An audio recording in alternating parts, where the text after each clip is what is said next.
Salut YouTube, bienvenue dans cette nouvelle vidéo. Aujourd'hui, je vais partager avec toi quelques idées, quelques commentaires que j'avais sur un reel dans lequel on m'a tagué récemment. Plusieurs d'entre vous de la communauté m'ont tagué dans les commentaires de ce reel de Chris Hinshaw. Chris Hinshaw qui a fondé Aerobic Capacity, une des personnes qui ont apporté ces principes de sport d'endurance et notamment de course à pied dans le CrossFit. Chris qui a travaillé avec Matt Fraser et d'autres grands noms du CrossFit et qui continue d'apporter énormément à la communauté. Donc ce post, c'est pas un pointage de doigt méchant ou quoi que ce soit, c'est vraiment juste des réflexions que j'avais sur le post qu'il a mis en avant, dans lequel il parle de zone 2. Et donc ce qu'on va faire tout d'abord, c'est regarder cette vidéo et ensuite je vais te parler de quelques points sur lesquels je suis soit d'accord, soit pas d'accord, et on va y aller gentiment comme ça. Donc voilà, sans plus attendre, on regarde le reel de Chris Hinshaw sur la zone 2 et ensuite je te partagerai mes commentaires. So zone 2 is a tricky subject. It is. I mean, I love that people are talking about it, but remember, when we train, we're training the metabolic pathways, the energy systems, but we're also training the muscles. Mm-hmm. The muscles have to do the work. And so when we're talking about zone 2, we're talking about heart rate. Yeah. Well, remember the major piece there is that you got to train the muscles to actually do it. Right. Right. Are you training the muscles to hurt, meaning at a particular zone? Yes. At the beginning, it's a certain speed. And then as you progress through that zone 2 workout, as you become more and more fatigued due to muscular stamina, which is one of the purposes of doing zone 2, are you maintaining that same heart rate all the way through? And what would your speed be like at the end of the workout? You would start fast and you would end slow. So what did the muscles learn to do in that workout by doing zone 2? Interesting. And that's the problem when people are programming zone 2 and they don't know better. They think they're doing the right thing when in fact you're actually doing something counterproductive. Donc tout d'abord, une petite précision que je souhaitais apporter au niveau du moment où il parle des muscles et des filières énergétiques. Je pense que pour contextualiser un petit peu tout ça, en tout cas la manière dont je le perçois, c'est que les filières énergétiques, elles existent où? Elles ne sont pas dans ton oreille gauche ou dans ton oreille droite, elles sont dans tes muscles. Donc quand on parle de filières et de muscles, ça a du sens pour moi de simplement parler de ce milieu métabolique qui est le muscle véritablement. Donc pour moi en tout cas, je pars du principe que ces deux choses sont la même chose, ou en tout cas qu'elles existent ensemble, et j'essaie de ne pas dissocier cette idée de muscle et de filière énergétique, vu que oui, quand tu travailles tes muscles, tu travailles forcément tes filières énergétiques, parce que sans les filières, le muscle il ne bouge pas, ou en tout cas il ne bouge pas une deuxième fois, une fois qu'il a bougé la première, si tu vois ce que je veux dire. Ensuite, il y a cette idée que la zone 2 est liée à une fréquence cardiaque, forcément. Et alors, il ne le dit pas expressément dans sa vidéo, il ne dit pas forcément, mais il dit quand on dit zone 2, on dit fréquence cardiaque. Ce qui a du sens pour un coach comme Chris, qui a encore une fois un gros background dans la course à pied. Et dans la course à pied, c'est très commun d'utiliser les fréquences cardiaques de notre zone 2 pour baser nos entraînements, étant donné que d'avoir une lecture en instantané sur une vitesse de course, par exemple, c'est un petit peu plus compliqué que d'avoir sa montre avec la fréquence cardiaque. Et donc, oui, la zone 2, c'est basé sur une fréquence cardiaque, à condition d'avoir basé ces fréquences cardiaques sur des valeurs physiologiques, par exemple un test de lactate, par exemple un test de VO2 ou autre. Et donc oui, on peut dire que la zone 2 c'est une fréquence cardiaque ou c'est une rangée, une amplitude de fréquence cardiaque si on a les données sur lesquelles les baser.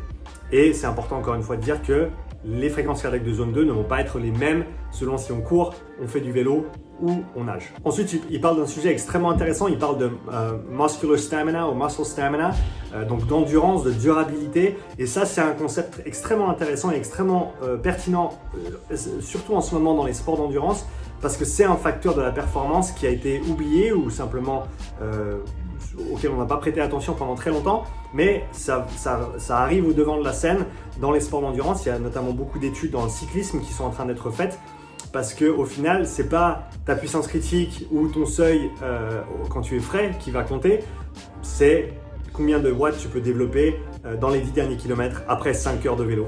Et donc ce facteur de durabilité, il est extrêmement important et il le mentionne dans cette vidéo, ce que je trouve très très intéressant. Et donc oui, une des choses qu'on va travailler avec cette zone 2, cette basse intensité, si tant bien qu'elle soit bien calibrée, c'est cet aspect de durabilité. Et dans un monde comme le CrossFit, pour moi la durabilité, il faut y penser comme ça. C'est pas la durabilité dans un WOD c'est la durabilité sur une semaine d'entraînement, sur une année d'entraînement, sur 5 ans, 10 ans d'entraînement pour ceux qui veulent arriver au plus haut niveau. Et c'est également la durabilité sur une compétition de 3-4 jours parce que voilà, t'as beau être frais le premier jour, si le dimanche tu peux pas encaisser les coups et tu peux pas encore mettre la patate, et ben il y a des chances que tu ne sois pas sur le haut du tableau. Donc ce facteur de durabilité qu'il mentionne est extrêmement important et extrêmement intéressant. Ensuite, il parle de l'idée que si tu te bases sur tes valeurs de zone 2, en tout cas c'est ce que je comprends de son post, tu vas commencer à une certaine fréquence cardiaque qui est l'équivalent de ta zone 2, mais qu'au fur et à mesure de la séance, si tu restes à la même vitesse, notamment en course à pied, tu vas voir une dérive cardiaque au final, une fréquence cardiaque qui augmente progressivement et donc ça va te forcer à ralentir durant la séance. Alors je dirais que ça c'est vrai si tu pars un petit peu trop vite. Donc oui, si tu pars un petit peu trop vite et que tu as une dérive cardiaque durant ta séance de basse intensité, de zone 2, on pourrait dire que tu t'es allé un petit peu trop fort au début ou alors qu'il faut que tu ralentisses au fur et à mesure de la séance. Donc, soit tu commences un petit peu plus bas et tu n'as pas besoin de changer de vitesse ou de puissance et tu n'as pas de dérive cardiaque, soit si tu commences un petit peu trop haut et que tu commences à avoir une dérive cardiaque entre la minute 10, 20 et 30, il faut peut-être réduire un petit peu ton allure pour revenir dans les intensités que l'on cherche à utiliser pour cette endurance fondamentale, pour cette zone 2. Après, il y a une chose que, en tout cas, je comprends de sa vidéo, il ne le dit pas expressément, mais c'est cette idée que peut-être que je l'ai mal compris, donc voilà, on prend ça avec des pincettes, le fait que si on s'entraîne doucement, on va s'entraîner pour être lent. C'est un petit peu ce que je comprends en tout cas de ce qu'il dit. Encore une fois, c'est pas ses mots à lui directement, mais il semble faire allusion à ça. Chose avec laquelle je suis pas trop d'accord du coup, parce que on sait très bien que courir lentement ou faire du vélo lentement, ça va n'avoir qu'un impact positif sur les performances à moyenne et haute intensité. Bien sûr, si tu fais que ça tout le temps, tu vas perdre ta capacité de génération de puissance et ta capacité de vitesse sur le haut du tableau de l'intensité. Mais le fait de ralentir durant une séance parce que tu es allé un peu trop vite au début, à mon sens en tout cas, n'est pas nécessairement quelque chose de mauvais. En tout cas, ça ne va pas te rendre plus lent simplement parce que tu es allé plus lentement sur la deuxième partie de la séance que tu ne l'as fait sur la première partie de séance. Un mot qu'il mentionne à la fin de la vidéo, c'est le terme contre-productif. Et en tout cas, moi, j'ai pas trouvé extrêmement clair à quoi il fait allusion quand il parle d'être contre-productif. Ce que je comprends, c'est qu'il dit que quand tu commences trop fort ou tu vas trop fort, tes séances de zone 2 peuvent être du coup contre-productives. Donc si tu commences à une intensité, en tout cas la manière dont je comprends, c'est que si tu commences à une intensité qui engendre une dérive cardiaque, qui donc t'informe que tu n'es certainement pas à la bonne intensité pour faire de l'endurance fondamentale, cette séance va être contre-productive. Et là, je suis tout à fait d'accord. Je ne crois pas qu'ils disent que la zone 2 soit contre-productive. La zone 2, elle est contre-productive si tu la fais mal, si tu la fais à une intensité qui est trop haute. Mais autrement, si elle est bien calibrée, elle va être bénéfique. Et ça, c'est vrai dans le CrossFit, dans les sports d'endurance et au-delà, étant donné que l'endurance, la durabilité, la capacité de travail, c'est une qualité fondamentale et transversale athlétique. Parce que si tu fais plus de ça, tu vas pouvoir t'entraîner plus fort et mieux performer également. Donc voilà pour mes petits commentaires sur la vidéo, sur le reel de Chris Hinshaw. J'espère que cette petite réaction t'aura plu. Si tu as aimé et que tu voudrais en voir d'autres, n'hésite pas à me taguer dans des posts auxquels tu voudrais que je réagisse ou sur lesquels tu souhaiterais que je commente. Et j'en profite de l'occasion, vu que je parle de Chris, mais que j'ai jamais pu parler à Chris ou avec Chris, ce serait vraiment super de pouvoir le recevoir sur le podcast. Donc si tu as des liens directs ou indirects avec lui et que tu penses que ce serait une bonne idée que je reçoive Chris Hinshaw de Aerobic Capacity sur le podcast, n'hésite pas à lui en faire part pour que je puisse le contacter et j'espère en tout cas le recevoir sur le podcast. Encore une fois, j'espère que cette vidéo aura été constructive, positive. À aucun moment je voulais être négatif ou pointer du doigt ou essayer de créer de la distance ou quoi que ce soit.